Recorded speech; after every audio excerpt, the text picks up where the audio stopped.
a jet pool. We've got... Welcome back, Cougar family, to another episode of The Roar, your deep dive into STM Cougar athletics. I'm Amelie Shopwee. And I'm Cameron Height. It's been 2 weeks since our last episode, thanks to Hurricane Francine, but we've got plenty to catch you up on. Football and volleyball are now 2 weeks into their seasons, and the competition's really starting to heat up. We'll break down all the action so far and what's ahead. We've also got cross-country results from their recent meet in Baton Rouge. The volleyball Cougars are off to an incredible 5-0 start this season. They kicked things off with a thrilling come-from-behind victory over Westminster and LCA. After falling behind 2-1, the Cougars dug deep, winning the fourth set 25-17, after clinching the match with a 15-12 victory in the fifth set. In their most recent match, the Cougars took down Lafayette Christian Academy with a strong 3-1 victory. Leading the charge was Marvel Poche, who delivered a dominant performance with 12 kills. Ryan Machota and Emma Broussard also contributed to the win, each serving up 4 aces, keeping the pressure on the Knights throughout the match. It was another great team effort as the Cougars continue their impressive season, and we can't wait to see how far they come. Now let's shift gears and head over to cross country, where our Cougar runners competed at Highland Park in Baton Rouge this past Saturday. The girls' team put up a solid performance, finishing 7th overall. Leading the way were Abby Kate Mendoza, who finished 17th overall, and Mia Seshta, who wasn't far behind in 19th place. Great efforts by both of them. On the boys' side, they finished 5th overall, with John Henry Fitzgerald making a top 20 appearance and securing 17th place. It's been a strong start to the season for both teams as they continue to compete with some of the top talent across the state. We're excited to see how they build on these early results.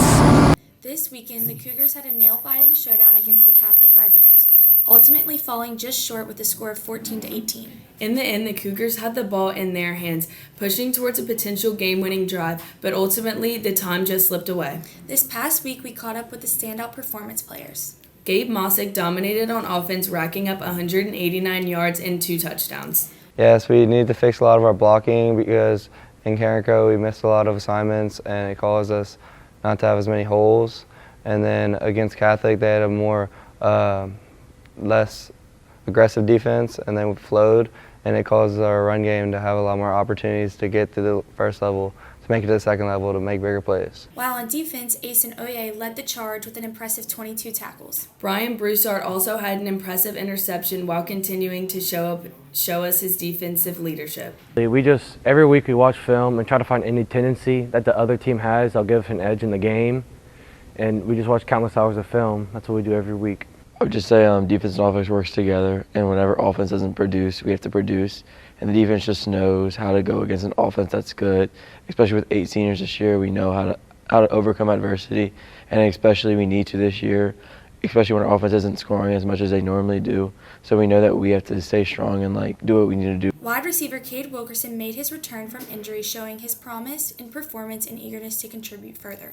Finally, we caught up with Ethan Baird to discuss the tough loss and the team's determination to bounce back this Friday against the Acadiana Rams. I think I did pretty good in the first 2 games back. Just as an offense, we got to keep working on our timing. We've got a lot of inexperienced guys in the offense, so just as the season goes on, we just got to keep working for the playoffs in Week 15. Did pretty well this week preparing for Catholic, and we just ended up falling short, and that happened. So we just need to pick ourselves up and keep on rolling through the season, just 1 game at a time. And going into Acadiana this week, we just need every guy, like offense, defense, scout, watching film, and going 100% in practice. So, yeah. Now let's look at what's coming up for STM Cougar Athletics. Volleyball will be back in action at home this Thursday night against Southside, followed by a huge matchup next Thursday as they host St. Joseph's Academy in a battle between 2 state powerhouses. You don't want to miss it. On the football side, Cougar Stadium is the place to be this Friday night as we host Acadiana High. Both teams are ranked in the state polls, so it's going to be a must-see showdown.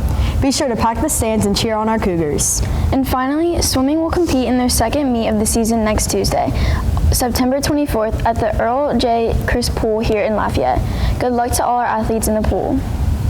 That wraps up another episode of The Roar. Be sure to follow STM Athletics on social media for all the latest updates and highlights. Come on, Cougar family, show up and show out, and let us hear your roar. Thanks for tuning in, and we'll see you next week. Bunch of champions, that's what we've got.